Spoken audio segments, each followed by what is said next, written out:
Pag bibili kayo ng dashcam, ito ang mga dapat ninyong i-consider. Number 1 dyan, yung linaw ng camera.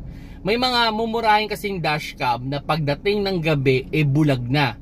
Then, may mga pagkakataon na pag sinoom in mo yung video, hindi mo makita yung gusto mong makita. Ako for example, yung kotse ko before, meron siyang mumurahing dashcam, mga around 500 to 1,000 pesos.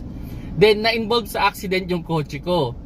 Unfortunately, nung sinoom in na namin yung plate number at gusto namin makita kasi na hit and run siya, hindi na namin halos makita yung plate number. Kailangan pa namin ilagay sa laptop para makita talaga namin yung malinaw na kuha ng camera. Pero kung yung sasakyan ninyo o yung dashcam ninyo merong 4K resolution na dashcam, madali lang i-zoom in yan, kitang-kita nyo yan. Okay? And pangalawa, yung may malaking pwedeng ilagay na memory card. Kasi pag malaki yung memory card na pwede nyong ilagay, pwede nyong i-maximum yung resolution ng inyong camera, then mas mahaba yung recording niya.